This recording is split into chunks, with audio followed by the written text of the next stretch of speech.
Jazzcast Pros. Hello, my graceful grinders. It's your girl, Dr. Pamela Brown Grinion. I'm here with my very dear friend, Ms. Maisha Beard. How are you, girlfriend? In the words of my beautiful, beloved mother, I am absolutely marvelous. I love it, darling. So I already see what kind of chat this is going to be. Now, what you guys need to know is that Maisha and I are both glam divas. Okay, we are both extra fabulous, and the fabulosity is flowing on this evening. Okay, I can just feel it in the Absolutely. atmosphere. Welcome to Grace and Grind, the podcast redefining what it means to act like a lady, but think like a boss. All while helping female professionals navigate the intricacies of the workplace with poise, confidence, and grace. All right, so Maisha, can you tell us a little bit about you and your movement that you are currently implementing and this wonderful Maisha experience that we can all expect in the near future? Absolutely. So the Maisha Experience LLC is the baby of my grief. Okay. So my mother made her ascension on March 15th, 2023 at 4:13 a.m. And my heart shattered into a gazillion pieces, and over this past year and several months, it came to me that I have a story. But not only do I have a story, my mother, on her dying bed, she said to me, she said, Maisha, you promised me that you will tell my story. And you promised me that you will continue to do the work that I love to do. You promised me that you won't stop walking and you keep on speaking because there is nothing you can't do. As my mother told me. So as I help entrepreneurs in my professional career, what I realized was that, wait a minute, Maisha, you got to get back in the game. As a retired beauty industry hairstylist and business beauty coach, I said, yeah, I need to get back in it, but what will I do? Well, you'll use your voice. You'll tell your story. You will get keynote speaking engagements, and you will talk about grief and what it did to you, how it manifested in your body and your hair and your abdominal area, with your health, with your memory, all of those things, so that someone can know that there is hope for them and that they're not alone. Because everyone cannot articulate what is happening to them. That's so true. So that is the Maisha experience. Yes. I love that. I love that. And for my listening audience, in case you have not realized yet, we're going to be talking about the etiquette of grief. And it stemmed from a conversation that Maya and I were having the other day. And I said, you know what, this sounds like a great podcast episode. And I invited her to join me so that we can talk about this because we both lost our mothers, I think within months apart. Right. My mother died in May of 2020 of last year, May of 2023. Yes, ma'am. A month apart, 2 months apart. Wow. Yeah.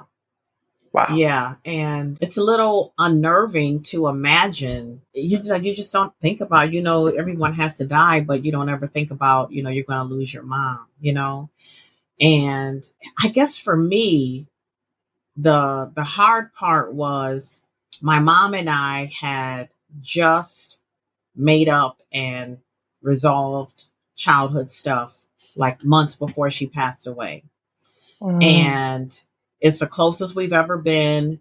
It's the first time I ever felt a true mommy-daughter connection.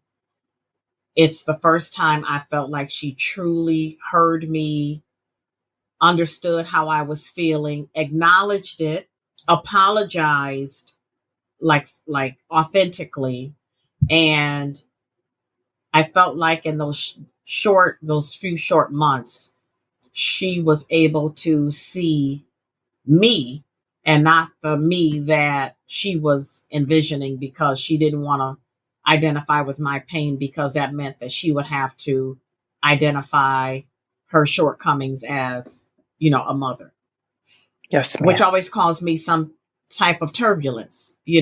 And so we were able to resolve that. And I'm so happy that she didn't pass away, and I had guilt, or she had guilt. Like, we released each other. That is so beautiful, Dr. Pamela. I love that you said that because with my mother, and it was many, many years ago, I too had, it was something that I thought I was missing, that I wasn't getting from my mother and my mind.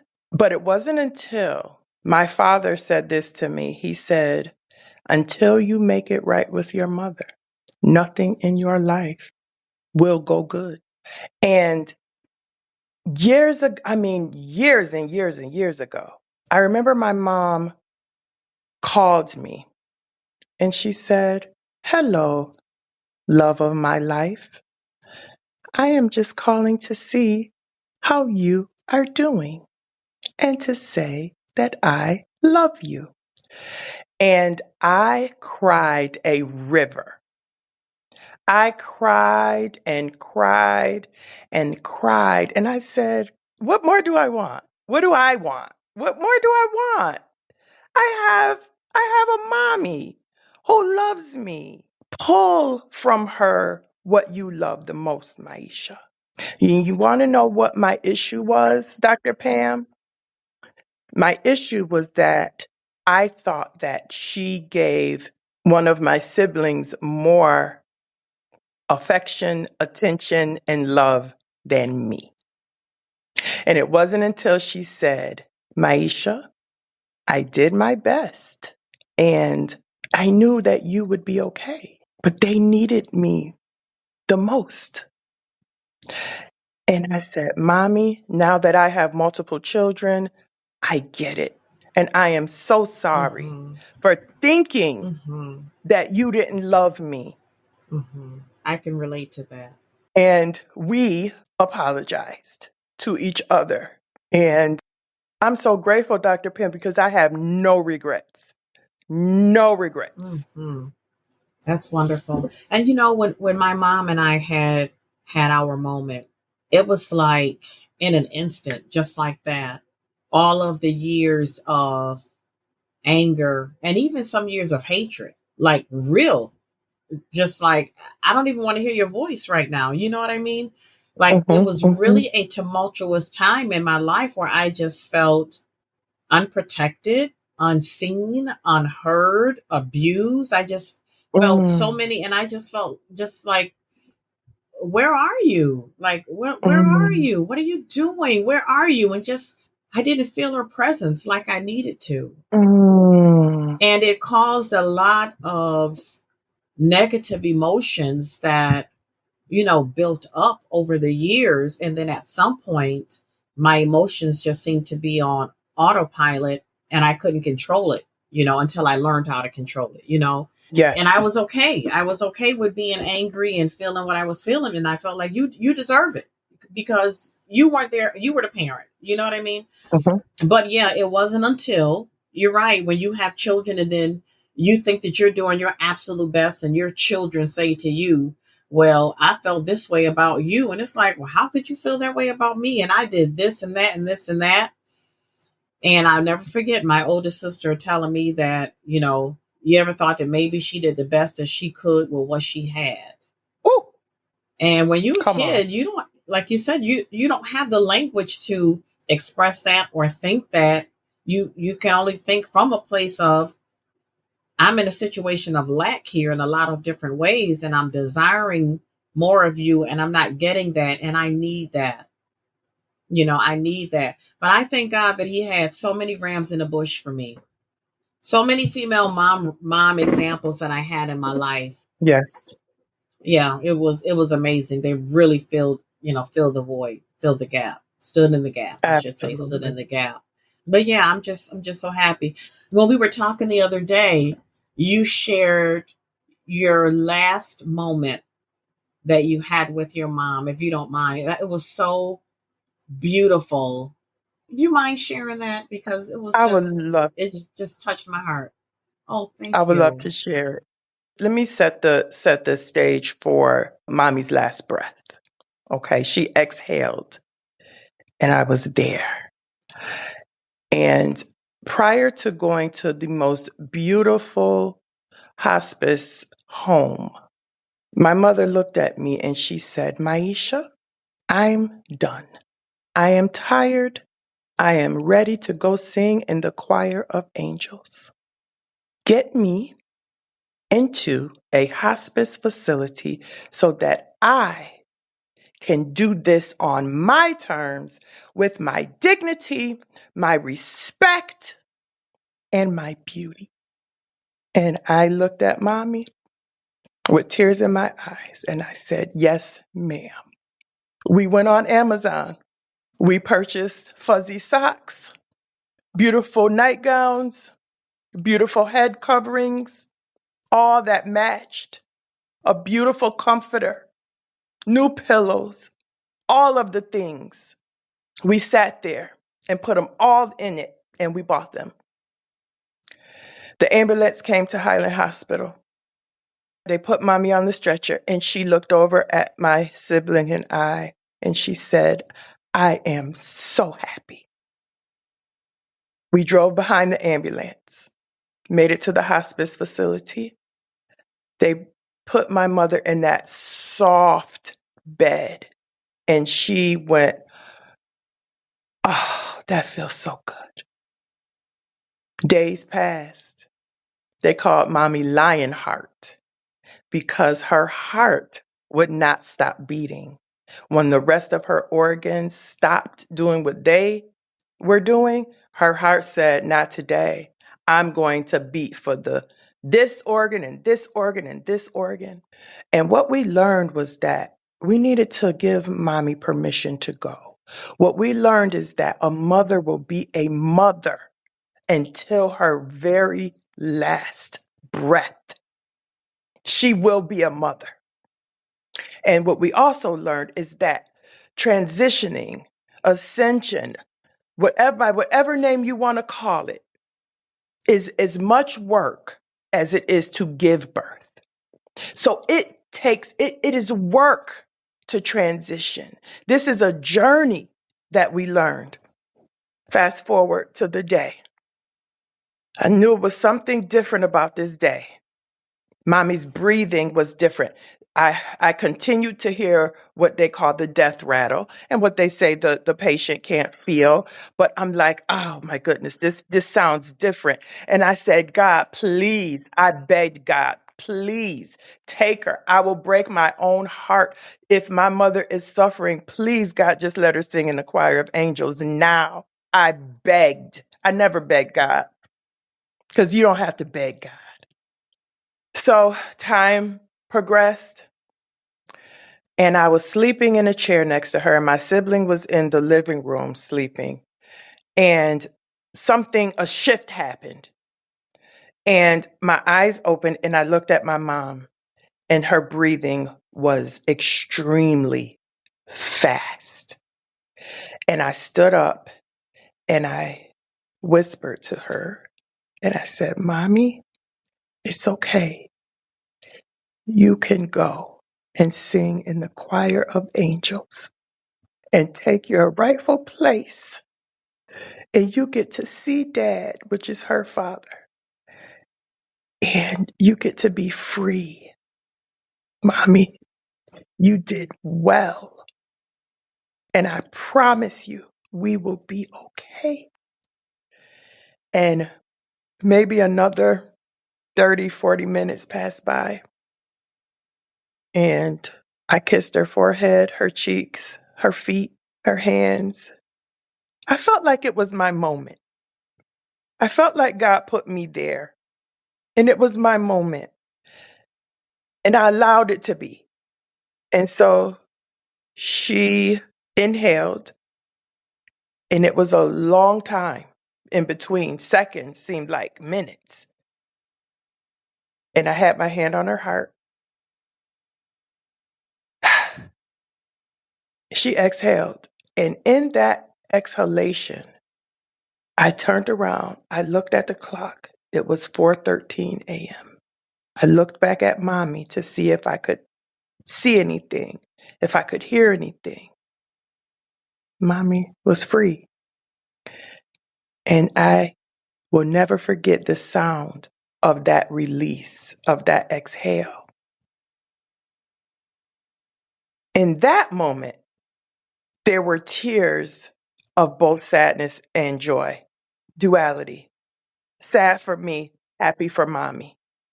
What am I going to do? Oh my gosh, mommy is with God. This is amazing. I got to witness it. Then there comes guilt. Oh God, I didn't call my sibling. Mommy was passing away and my sibling was right there and I didn't say anything. Okay, Maisha, forgive yourself. You weren't there. You were in the moment. It's okay. This is how it was supposed to happen. And here we are. Beautiful story. Thank you for sharing that. I just wanted to allow a platform to give your experience a voice because I know how near and dear your relationship was with your mom. And you speak about her so profoundly. I know that when people listen to this, they're going to feel exactly what I'm feeling right now. So how did that personal experience shape your thoughts around the etiquette of grieving? I'm sorry, Dr. Pam. You need a moment? I Do you need moved. a moment? Yes, yes. Okay. You okay? I am. I am more than okay. I am more than okay. I am Wonderful. grateful that I got to say that in public. Yeah. Wonderful. I'm so glad you felt comfortable enough to. So I'm just going to repeat the question just surrounding that experience. How did that personal experience help to shape your understanding about the etiquette of grief?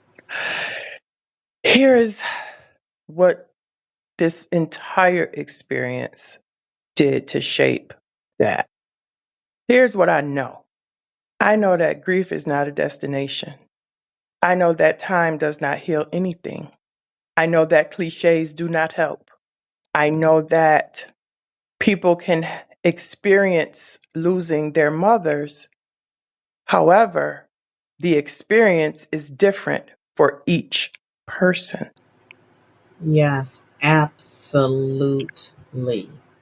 I know that no one can fix me, Hmm. I understand all of that. but the etiquette of the people who love us. Okay? We are the ones who are grieving. And I may forget something. Dr. Pam, I may Yes. think that I said, oh, Yes. I told Dr. Pam. A prime example is when I said, so are you coming tomorrow to make candles? And you said, what are you talking about? I said, oh, I thought I told you. Now, I don't know if I thought about telling you or if I really told you. I don't know. Why? Because grief has affected my memory. It is a scientific fact. And so, what others can do who can sympathize but have no idea of the effects that losing your mother has on you is to be patient with us. If you invite me somewhere, Dr. Pam, now I don't say, I'll be there. I don't do that anymore. I say, I endeavor to be there. You want to know why? I don't know. I don't know how I am going to feel moment to moment. I don't know. I don't know what I'm going to feel. Because you never know how you're going to be feeling that And day. if I don't have the energy, it's not that that I didn't want to show up. It's because I didn't have the energy. For me, memory, energy, chronic pain, stomach ulcers, hair loss. Yes, I wear wigs now. I used to wear sew-ins all the time. I wear units now. Why? Because from my hairline, 3 inches back, From the day my mother exhaled, my hair began to fall out. I make it look good because I'm who I am. You know what I'm saying? Because that's what I'm going to do. You know, that's what we do. But don't let these lashes and this lipstick and this big hair Honey, you make it look fabulous. make you Yes. think that I don't cry at night, that this don't come off and I have to look myself in a mirror and accept what I see and say, Maisha, you are beautiful, even if you have alopecia now. When I look in a mirror and see that my stomach may be swollen on Monday, it may be flat on Wednesday, and it's back swollen on Friday because of bloating, because my stomach is where the pain is held. Every day I have to look and love on my stomach and tell it I love it and thank it for all that it does for me. I have to speak life over myself so I can live. I read something that said the most courageous thing you can do is live. And I'm trying every This day. is so good. This is so good. And I think you're helping a lot. I think you're helping a lot of women right now just by sharing who, because some people don't have the words or know how to verbalize what they're feeling. And you are doing such a phenomenal job at explaining it. And I know people are going to relate to this. I know people are going to relate to this because we don't think that physiologically, or we aren't taught to think that physiologically we can have manifestations in our body that began with our emotions, that began with the pain, that began with the grief. And we just don't tie the two in together of how it can impact us physically. And everything that you're mentioning is physiologically, physically, mentally, emotionally, in your soul. Like all of this stuff is tied. God designed us where all this stuff is tied in together, and if it's functioning properly, then all these things are on one accord. But it just takes one something to disrupt it. And grief is a huge factor that has the Absolutely. potential to do that. Absolutely. Yeah. Do you feel that, I know for me, when someone loses a mom, prior to me losing mine, I would say, oh, I'm so sorry for your loss, not really understanding because I still had my mom. But when I lost my mom, when I gave condolences to somebody for losing their mom, it was a totally different feel, emotion, expression, thought. I mean, it's like I could feel the person's grief because I know, when I say I understand, I understand. Dr. Pam, you are talking. Do you understand me? Because it is different. And I don't wish this on anybody ever. Although this is life, but I don't wish anyone to have to feel this. And so when I see that there is a young lady on social media and I have over 5,000 Facebook friends. I don't know all of them personally, but that's okay. Social media is what you make it. And this young lady lost her mother. And I immediately went to her inbox. I am here. I didn't know what I could even give, but Spirit led me to say, I'm here. I am here to catch your tears. Cry whenever you need to. Do whatever you have to. Scream if you need to. And don't let anybody tell you how you should feel. Absolutely. Because it's a different journey for everybody. We may have had the same It's a experience. different It's a different journey. journey. What it looks like for you is not going to be what it looked like for me. No. And it's okay. It's okay. There's Yes. no right or wrong way to do it. And I think that society, these cliches. What's the cliche that Oh. you hated hearing the most after your mom passed away? Woo! Because some people sent me to almost wanting to cuss them out.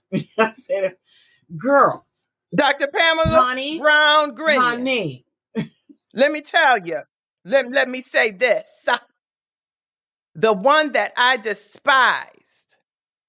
Oh, she's in a better place. Ugh, You think I don't know that? right, You think I didn't beg God to have his way right, immediately? right, You think that I don't know my mother is singing in the choir of angels and she's free and she is healed right, of all pain? right, Yeah, I know, but I want my mother. right, How about that? I want my mom back. I want my mommy back. Call it what you want. Call it selfish. I don't care what you call it. Why do other people get to have their mothers? Why does one of my friends and her mom get to dance and do TikToks and have a great time? And her mother is over 70 and mine had to die at 67. How is that fair? How is it fair that I don't have my mom, that you don't have your mom? How is that fair? And I get to feel this. right.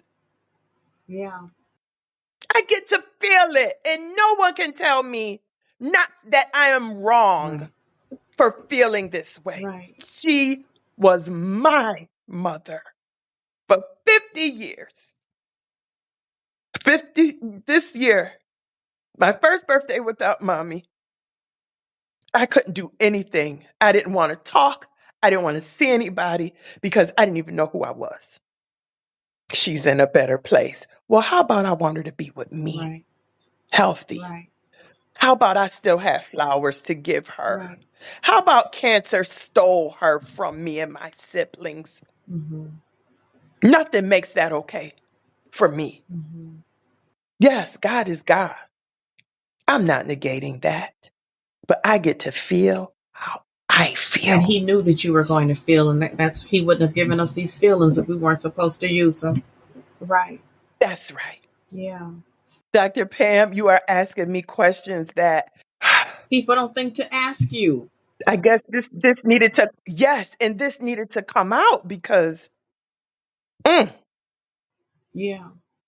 I think the cliche that I got tired of, I know the scripture and prayer works.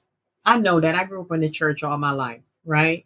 But right now, I'm not feeling spiritual. I'm feeling very natural and very carnal. And thank you for the scriptures. But yes, please don't tell me I shouldn't cry. I should be rejoicing. I should be rejoicing and I should not be crying. And she wouldn't want you to be crying. What? She wouldn't want you to be crying. Dr. Pam, don't make me say one of them Girl, words listen. on this here On this podcast. podcast, darling, Okay. listen. Okay. Yes, let me. She wouldn't want you. She wouldn't want. I had to hold my tongue and think about the other person and I'm grieving. Or how about you didn't give me enough attention. Huh? You didn't give me enough attention. Girl. Listen, you talking, Dr. Pam. She wouldn't want you to cry. How you know? The the person whose womb nurtured The you, person who Dr. cried Pam. birthing me. Okay, come on. The person who cried birthing me would not want me to Mm. cry when I'm watching her die. Now make that make sense. So, the word that God gave You me, should. what you should, right. The word that God gave me was extend grace. So I learned how to extend grace to people that was talking straight foolery, foolishness, buffoonery, and all of that. To me, trying to tell me how to take my grief journey for my mother. Like nobody gets to Absolutely. do that. Nobody gets to do that. No. And no one knew how to say, you hear people say, well, how you doing? In general, just how you doing. But how you doing is not the same as, Pam, how are you feeling with all this? How Whew. you doing and how you feeling? Doing and feeling are two different things. You're going to get two totally different Absolutely. answers because if you ask me how I'm feeling, my I would say to you, I don't know how I'm feeling. I've never felt this before. I'm feeling emotions that I don't have a word to describe, and because I don't know what it is. I am feeling, Hmm. but I'm numb.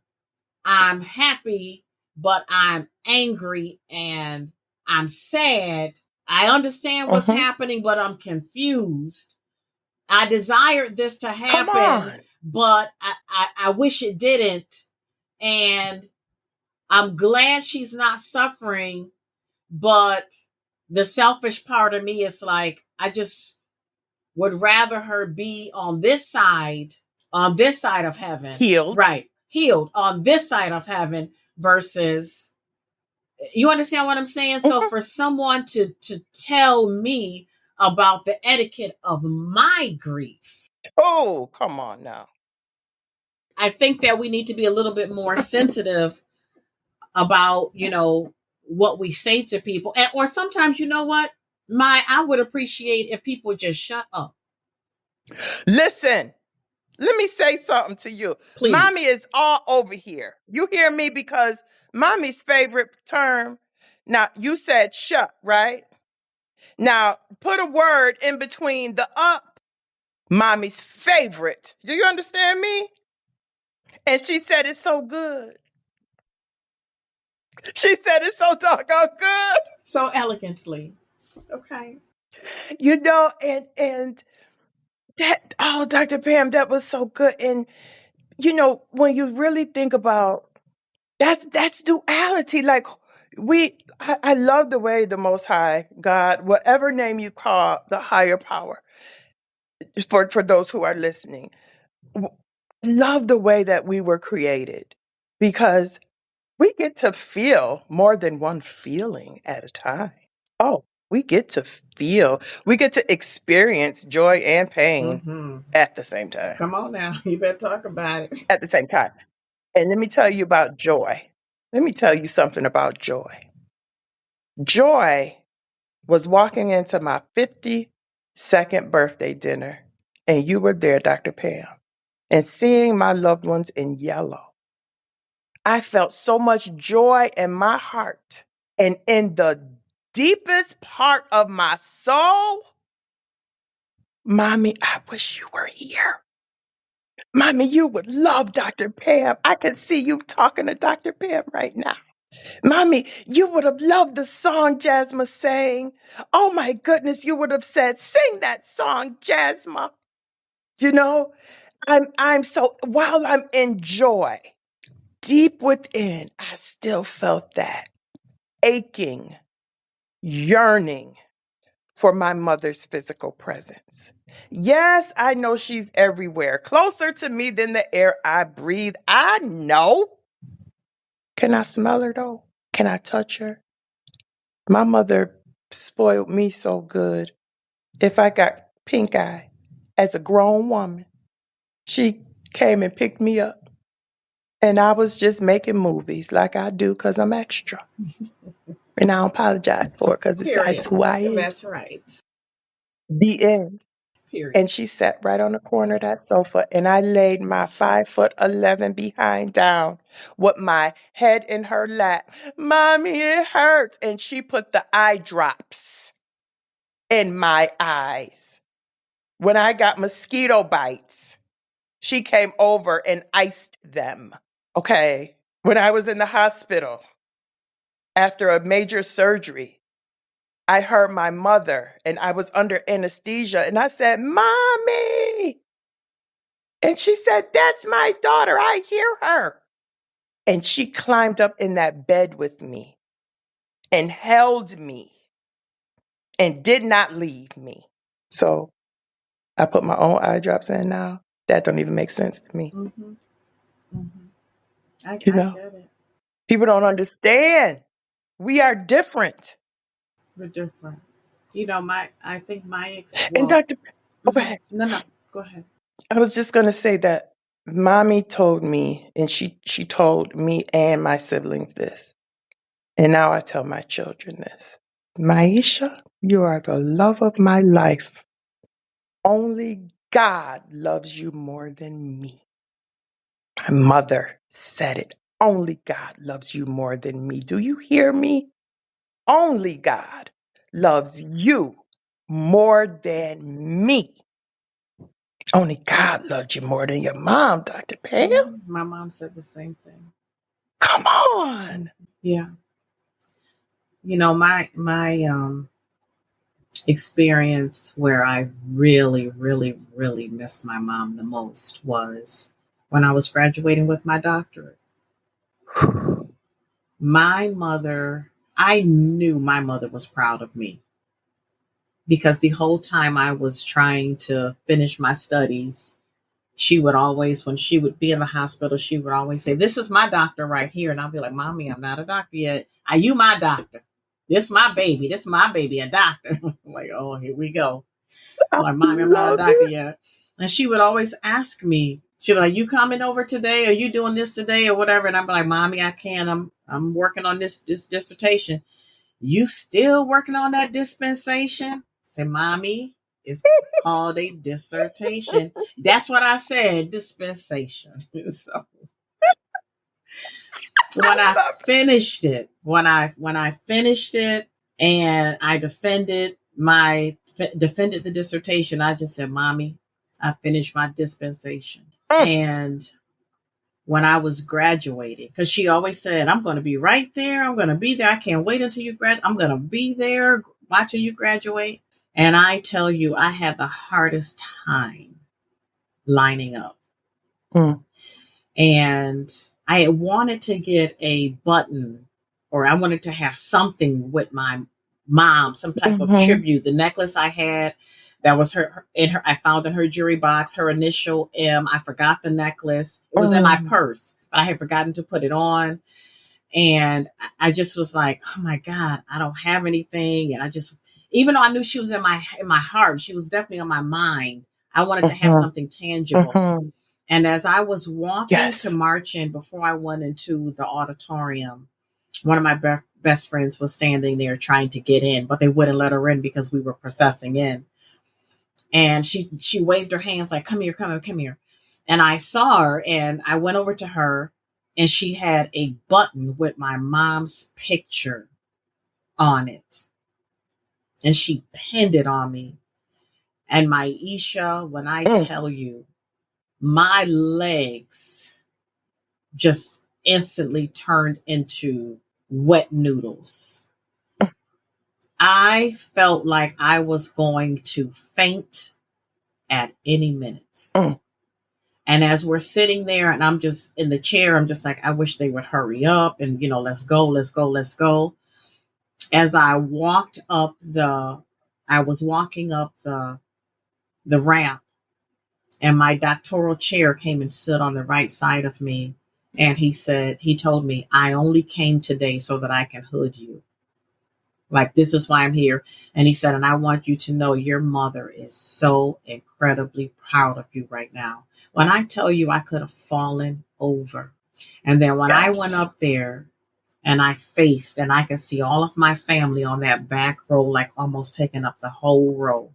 Mm. And I did not see my mother. I'm telling you, something inside of me, like in an instant, I felt like there was a quiver and a quaker, and I just wanted to release it. And I just heard my mother Mm. say, "Stand up." Just like that. Mm. Stand up. Because I was going down. I felt it. I felt it come over me. I was going out. Okay. I heard my mother say to me, Link, stand up." And I stood up, and then I did a curtsy to get down so that they could hood me. Mm. Okay. Oh my And then God. I stood up and I walked off of that stage with such pride because I knew how pleased my mother would have been if she was there. I know it. And the only reason why I was able to finish that dissertation was because I knew, and I promised my mother. She said to me, on her deathbed, do not quit your studies. Do not, and she Mm, told me, you need to be about the business of the living. Promise me you are going to finish what you started. mm. And I promised. And I had to prove that. I had to fight because you're numb. You're hurting, but you're numb. Yes. But and you're broken and you're feeling something and you don't know what it is because you're going through all of that stuff. But you still Hmm. gotta push to achieve the largest goal in your life that you promised her. That you were like you made that promise. I made a promise too. Yes. And we're both making Yes. these things come into fruition. I'm proud of us. They're happening. They're I am happening. proud of us. I am so proud of us. Yeah. And that is so profound, Dr. Pam. I experienced, had a similar experience. I said, I need to go and finish my master's. And my heart is broken, but I have to finish this. I have to prove it to myself that I can do this. And every day, every time I made it onto Brockport's campus, I said, I made it. I made it to class. My entire thesis, 50% of my thesis is nonfiction about my mother and my mother's story. And the other is poetry and the other is, fiction. But my mother was at my kindergarten graduation, Mm-hmm. I know what you're talking about, girl. my elementary school graduation, high school, associates, bachelor's. Okay. Am I supposed to be happy that I got my master's? And why am I crying? What is happening? What am I feeling? I ordered a I ordered a hat topper, trying to have something tangible. And I ordered a hat topper with a picture of my mother when she was very healthy, vibrant, and looking beautiful and feeling beautiful. And I put that hat on. And I said, come on, mommy, let's go get my master's. Mm-hmm. Beautiful. But like you, I have a picture with my mother with every cosmetology school, every other milestone. But how is that real? Yeah. How are you not supposed to feel that? How is how is it real that you wore a pin and I wore a picture of mommy on my? How is that real? And how do we even process it? You know? And all the firsts, Yeah. all the other firsts that they're not there. All of the You didn't get the happy firsts. birthday. There will be many. Yeah. Oh, the song, Mother's the Day. song Yeah. that she, oh my gosh. First Mother's Day. First Oh my gosh. Christmas. And Her birthday. Thanksgiving. Yeah. Oh, Yeah. My mom's birthday is coming up listen. next Sunday. Wow. Next Sunday. Next Sunday. And Stores, birthdays, you know, the flowers you go buy. So now what? What what do you do? who has the answer to that question? Somebody email in the answer to that question. Now what do we do? You know, Now what? now what? Now what? What? all, all I can do, here's all I could do. Somebody said one day at a time. Somebody said one moment at a time. One breath at a time for me. One breath at a time for me. Because there is no antidote. There is just not, and from my perspective, there is no antidote. There is nothing anyone can say that'll take away the pain. I can do all of the things. I'm going to make candles tomorrow. That's part of my stress management. I love sunflowers. I love plants. I have them around. I love the way my home looks. Try to put myself together every day. So when I look in the mirror, I love what I see. I'm on a whole self-care journey. Okay. And it still hurt, but okay.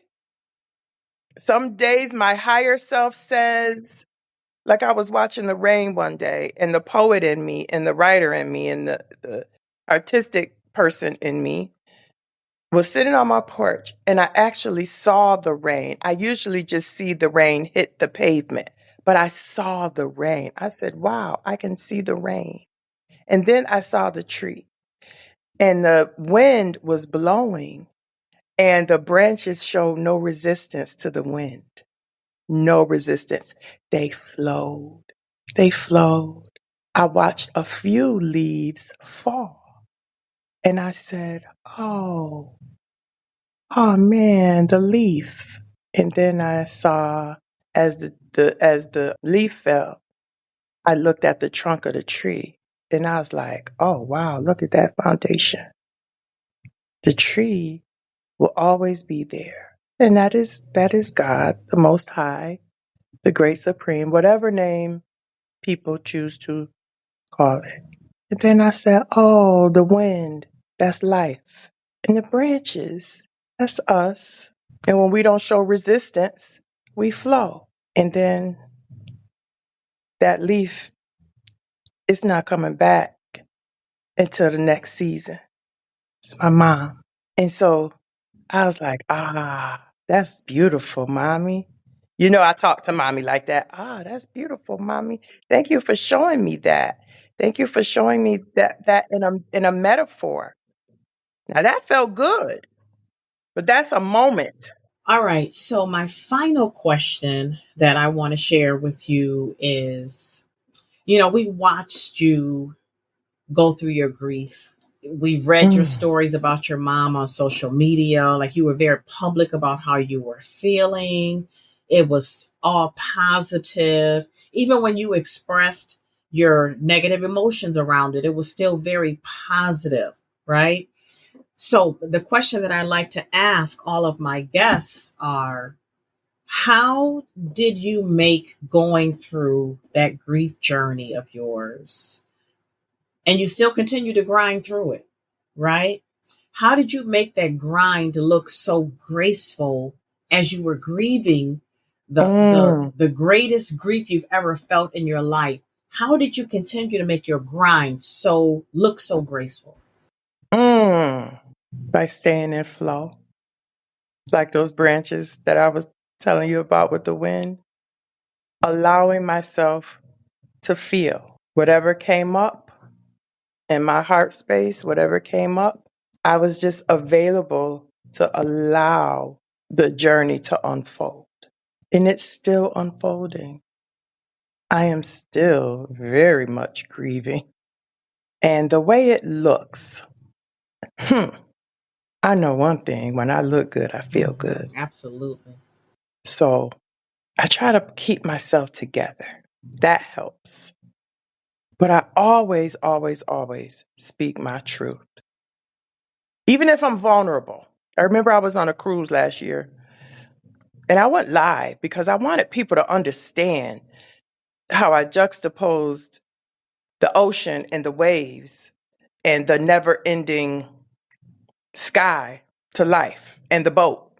So the waves in the ocean, they were so beautiful. And the ship disturbed the waves, right? But guess what? Those waves did not care anything about that ship because when that ship passed, they went right back into the rhythm that they were in. Mm-hmm.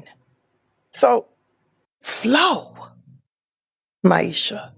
Whichever way the waves go, in the words of one of my favorite artists, Landrell, flow with it. Mm-hmm. If it hurts, cry. Mm-hmm. If it's something joyful, laugh. If it's something in between in that liminal space, be there. It's okay. It's all okay. It's all natural. And be grateful and tell people to hug their mothers 5 more seconds just for you. Because that's what I do. When you hug your mom, hug her a little bit longer for me. Because I love that. For those who have your mothers, I'm talking right to y'all. Mm-hmm. Hug her just a few more seconds for me and Dr. Pam. I'm telling you, just a few more seconds if you can. And that's how I Yeah. do And it. heal what's broken. Heal what's broken. Oh, And I've been yes. saying that since mommy passed. away because I don't have to live with the guilt of not saying I'm sorry to release her, but also releasing myself. Like Heal was broken Hmm. because, I used to hate when people would say, you only get one. And I would say, look, everybody knows their own mother. Don't tell me I only get one, but now, yeah, Right. you won't Right. listen. You Woo! only get one.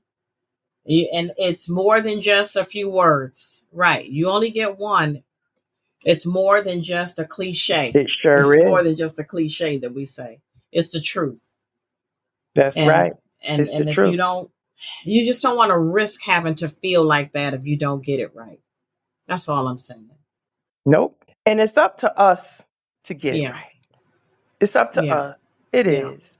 You know what else helped, Dr. Pam? And I have to say this. People like everyone that was at my birthday dinner, people that are a part of my circle, people who love me through this, through every aspect of who I am, giving me grace, knowing that I may not have the energy one day. I may be all happy one day, the next day I don't want to talk. But they love me through it.